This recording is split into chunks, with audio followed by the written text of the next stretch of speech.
ఆరాధన డ్యూటీకి వెళ్ళిందనుకున్న రామ్మోహన్ రావు గారు ఆమె ప్రీతం ఇంట్లో ఉన్నానంటూ ఫోన్ చేసేసరికి ఆశ్చర్యపోయాడు మొదట.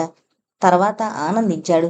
2 రోజుల క్రితం కూతురు ప్రీతంని కలిసొచ్చాక ఏమీ చెప్పకపోవడంతో ఉన్న ఆ కాస్త ఆశ ఆరిపోయి కూతురు ఈ విషయాన్ని ఈజీగా తీసుకోగలదా అని మదన పడుతున్న ఆయన రాత్రి శాంతి వచ్చి వెళ్ళాక కూతురులో స్వల్పంగా వచ్చిన మార్పుని గ్రహించాడు. ఇప్పుడు ఆనందించాడు. ఆ మధ్యాహ్నం ఆయన భోంచేసి తన బెడ్రూంలోకి వెళ్ళాడు. రిటైర్ అయ్యాక భోంచేసిన తర్వాత పేపర్ చూస్తూ ఓ కునుకు తీసి లేవడం ఆయన అలవాటు.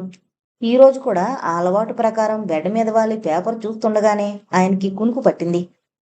కాలింగ్ బెల్ అదే పనిగా గోల చేయడంతో మేలుకొని టైం చూశాడాయన. బెడ్ మీద వాలి అరగంట అయినా కాలేదు. విసుక్కుంటూ లేచాడు. ఈ వేళప్పుడు ఎవరొస్తారబ్బా అనుకుంటూ తలుపు తీసిన ఆయన్ని నెట్టుకుంటూ లోపలికి అడుగు పెట్టాడు. మొరటుగా ఉన్న వ్యక్తి. తెల్లబోయాడాయన. ఎవరు నువ్వు? కంగారుగా అరిచాడు. వెంటనే ఆ వ్యక్తి ముందుకు దూకి ఆయన నోటి మీద చేయి వేసి నొక్కి పెట్టాడు. నేనెవరినైతే నీకెందుకు బే ముసలనక్క, నిన్ను మర్డర్ చేయడానికి వచ్చాను కర్కశంగా చెప్పాడు. తుళ్ళిపడ్డాడు రామ్మోహన్ రావు గారు. ఆయన్ని కదలకుండా అలాగే పట్టుకుని, చంపేవాణ్ణి ఎలాగూ చంపుతాను, చచ్చేవాడివి ఎలాగూ చస్తావు, ఇంట్లో బంగారం డబ్బు లాంటివి ఎక్కడున్నాయో చెప్పి మరీ చావు కర్కశంగా అని ఈసారి ఆయన్ని వదిలి తన జేబులో నుండి చాకు తీశాడు. మనిషి బలంగా, లావుగా, ఎత్తుగా, క్రూరంగా ఉన్నాడు. రామ్మోహన్ రావు గారికి బీపీ రైజ్ అయిపోసాగింది. నేనేం అపకారం చేశాను నీకు? ఎందుకు నన్ను చంపాలనుకుంటున్నావు అనబోయాడు. కాని దీనంగా వచ్చిందా ప్రశ్న. అపకారం చేసింది నువ్వు కాదులే, చేయబోతుంది అంటూ ఆగిపోయి, ముసల్నక్క, నా చేతనే నా రహస్యం బయట పెట్టించాలనా? లాయర్ నక్క తెలివి నా ముందు సాగదు బే. ఇనపెట్టే తాళాలు ఎక్కడున్నాయో చెప్పు క్రూరంగా అన్నాడు. వాడు దొంగతనం కోసం వచ్చిన మనిషి కాదని రామ్మోహన్ రావుకి అర్థమైంది. ఆయన్ని వాడు బెడ్రూమ్ పక్కనున్న గది దగ్గరికి లాక్కు వెళ్ళి, తొందరగా చెప్పాడు అన్నాడు చిరాగ్గా. వాడి ఉద్దేశం అర్థం చేసుకుని, పైన అమ్మాయి గదిలో ఉంది, తాళాలు కూడా అక్కడే ఉంటాయి, టేబుల్ డెస్క్లో అని చెప్పాడాయన. వెంటనే ఆయన్ని గదిలోకి మొరటుగా నెట్టి తలుపులు ముందుకు లాగి గొళ్ళెం పెట్టి, 2 నిమిషాల్లో వస్తాను ముసలాడా, వచ్చి పిలవగానే తలుపు తీసుకుని బుద్ధిగా బయటకొచ్చాయి. ఎదవ తెలివితో ఏ ఫ్లవర్ వాజో టీపయో ఎత్తుకుని దొంగదెబ్బ తీయాలని చూసావో మామూలుగా చంపేవాణ్ణి చిత్రహింసలు పెట్టి కొళ్ళబొడిచి చంపుతా. అది బెదిరింపు కాదని నిజమని అర్థమైంది ఆయనకి. వాడికి బుద్ధి పుట్టినట్టు తనని ఆ గదిలోకి నెట్టడం, లోపలికొచ్చి ఆ గదిని చూడకపోవడం తన అదృష్టంగా భావించి చప్పున లోపల గడియ పెట్టుకున్నాడాయన. నిశ్శబ్దంగా ఆ గదిలో ఉన్న టెలిఫోన్ దగ్గరికి నడిచి సమీపంలో ఉన్న పోలీస్ స్టేషన్కి రింగ్ చేసి స్టేషన్లో ఉన్న ఎస్ఐకి ఈ విషయం చెప్పి వెంటనే రమ్మని చెప్పాడు. ఆయన్ని కంగారు పడద్దని తను వెంటనే వస్తానని చెప్పాడు ఆ ఎస్ఐ. అప్పటికి ఆయన గుండెదడ తగ్గింది. మెట్ల మీదుగా ఆరాధన గది దగ్గరికి చేరుకున్న ఆ దుర్మార్గుడు లాక్ చేయబడిన తలుపుల్ని మారు తాళం చెవులతో 2 నిమిషాల్లో తెరిచాడు. ఎదురుగా ఐరన్ సేఫ్ కనిపించింది. ముసలాడు నిజమే చెప్పాడు. ప్రాణం పోబోయే ముందు అనుకుంటూ టేబుల్ డెస్క్లోకి చూశాడు. తాళాలు కూడా కనిపించాయి. ఐరన్ సేఫ్ తెరిచాడు. అయితే బాగా డిసప్పాయింట్ అయ్యాడు వాడు. ఓ పెద్ద లాయర్ ఇంట్లో, అది కూతురు మంచి డాక్టర్. ఐరన్ సేఫ్లో 500 డబ్బు, ఓ జత మామూలు కెంపుల దుద్దులు కనిపించాయి. వాటిని చూడగానే వాడికి మండిపోయి బాంచత్ అంటూ ఐరన్ సేఫ్ తలుపుల్ని కాలుతో తన్నాడు. వాడికి తెలీదు పాపం, ఆరాధనకి నగల మీద మోజు ఉండకపోవడంతో రామ్మోహన్ రావు గారు తన భార్య నగలన్నీ బ్యాంక్ లాకర్లో దాచేశారని. అవసరానికి మించిన డబ్బు కూడా ఈ రోజులను బట్టి ఇంట్లో ఉండడం ఆయనకిష్టం ఉండదు. ఆ ఉదయమే ఓ ఫ్రెండ్ 2 రోజుల్లో సర్దుతానంటే 2000 ఇచ్చాడు. రామ్మోహన్ రావుని బండబూతులు తిడుతూ దుద్దుల్ని 500 రూపాయల్ని జేబులో వేసుకుని వాడు కిందకొచ్చి తలుపు తడుతూ, పీసినారు ముసలాడా, మర్యాదగా బయటికి రా అని పిలిచాడు. రామ్మోహన్ రావు కదలకుండా గోడకి అంటుకుపోయి నిలబడ్డాడు. ఊపిరి తీయడానికి కూడా ధైర్యం చాలలేదు ఆయనకి. నీ వేషాలు నా దగ్గర కాదు, రా బయటికి తెగ్గగా అరిచాడు వాడు. ఇది ఆత్మహత్యగా లోకాన్ని నమ్మించడం కోసం పోయిజన్తో ఆయన్ని చంపడానికి సిద్ధపడొచ్చిన వాడు ఇప్పుడు మనసు మరుచుకున్నాడు. వాడు శాడిస్టు. హింసించడం వాడి హాబీ. పైగా ప్రొఫెషనల్ కిల్లర్. ఇప్పుడు ఐరన్ సేఫ్లో పెద్దగా డబ్బు లేకపోవడం, రామ్మోహన్ రావు ఆ విషయం తనకి ముందుగా చెప్పకపోవడంతో రిస్క్ తీసుకుని ఆయన్ని హింసించి చంపాలన్న నిర్ణయానికి వచ్చాడు. అదే సమయంలో ఆ ఇంటి ఆవరణలోకి ప్రవేశించారు పోలీసులు నిశ్శబ్దంగా. అప్పటికే అనుమానం వచ్చింది వాడికి. ముసలాడి ధైర్యం ఏంటా అని. అప్పుడు చూశాడు వాడు.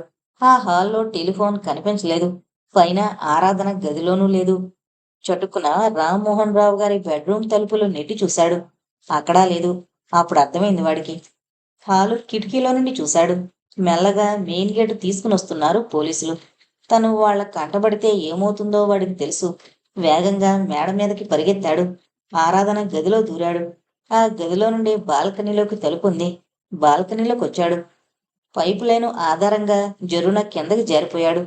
పెరట్లో దిగి సులభంగా కాంపౌండ్ వాళ్ళు దాటి పారిపోయాడు.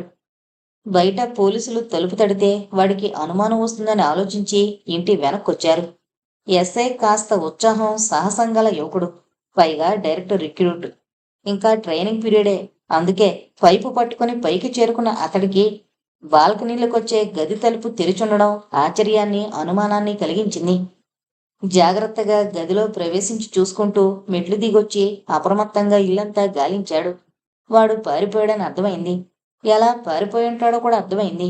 తమను చూసే పారిపోయి ఉండాలి. ఈ ఆలోచన కాస్త ముందుగా రానందుకు తనని తాను నిందించుకుంటూ, తలుపులు తెరవండి లాయర్ గారు, వాడు పారిపోయాడు అని పిలిచాడు. ఆయన ఉన్న గది ముందుకెళ్ళి ఎస్ఐ కంఠం విని ముందు కిటికీ తలుపు తీసి బయటకొచ్చాడాయన ధైర్యం తెచ్చుకుంటూ. మీకు శత్రువులు ఎవరైనా ఉన్నారా? ఆయన చెప్పిన విషయం విని ప్రశ్నించాడు ఎస్ఐ. సారీ ఆరాధన అన్నాడు ప్రీతం అసహనంగా. నీ అభిమానానికి కృతజ్ఞతలు. నువ్వు ఊహిస్తున్నట్టు నేను ఏ మానసిక రుగ్మతకి లోను కాలేదు.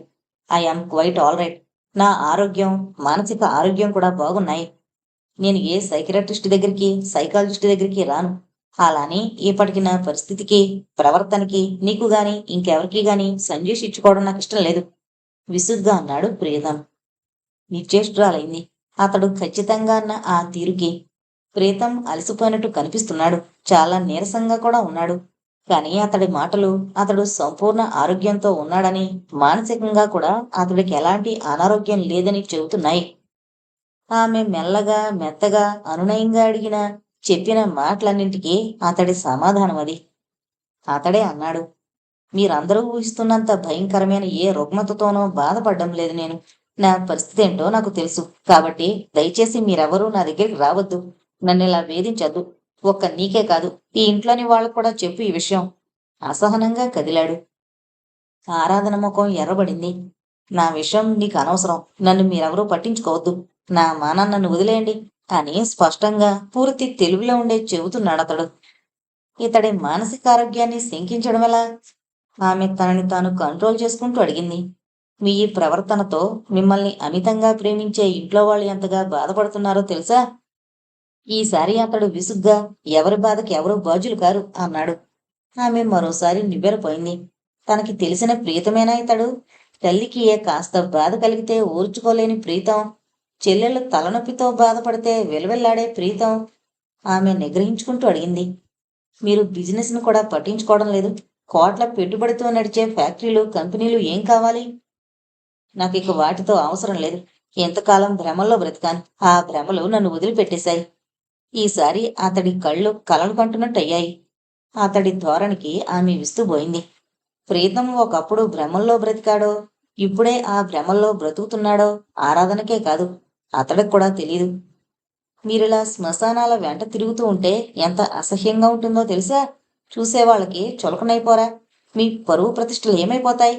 గో టు హెల్ కసిగా అన్నాడతను. నాకు ఈ ప్రపంచంతో ఏ సంబంధాలు అవసరం లేదు. ఏమన్నావు?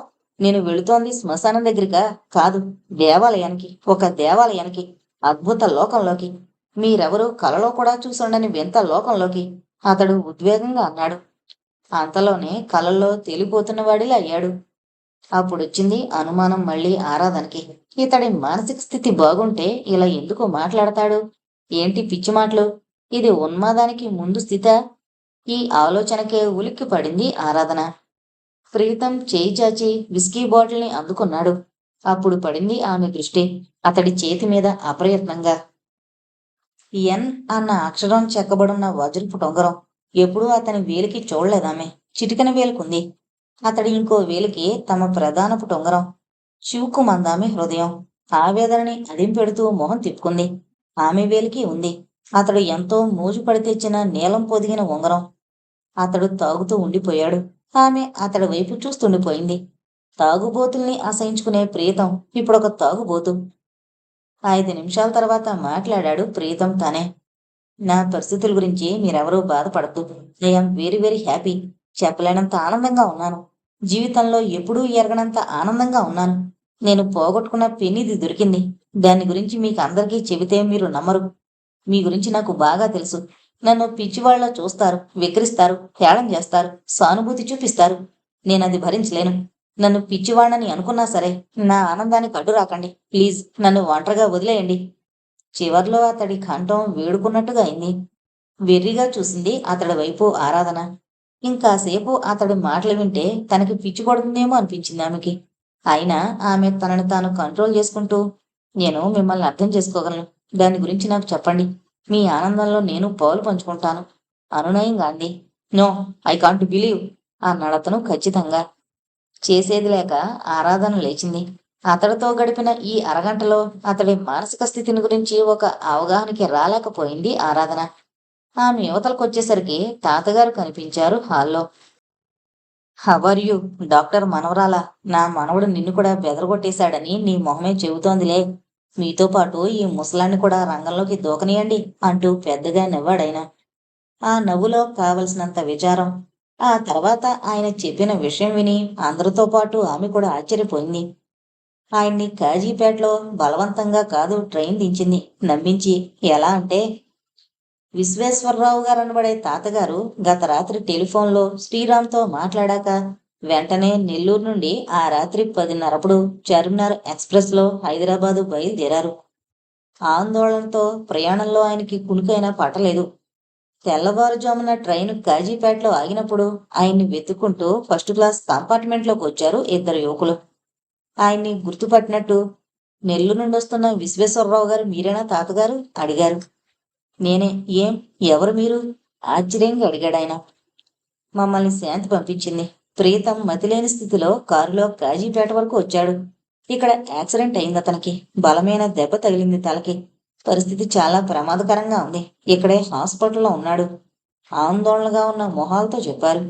ఇక ముందు వెనకలు ఆలోచించకుండా తన సూట్ కేసుని వాళ్ళకి అందించి వాళ్లతో దిగేశాడు. టాక్సీ రెడీగా ఉంది వాళ్ళ కోసం.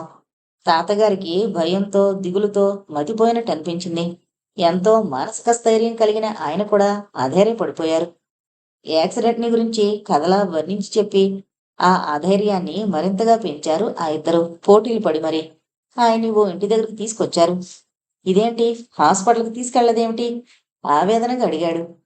సారీ తాతగారు, మీకు ఆ విషయం చెప్పలేదు కదూ. ప్రీతంని అడ్మిట్ చేసింది ఓ అమెరికన్ హాస్పిటల్లో.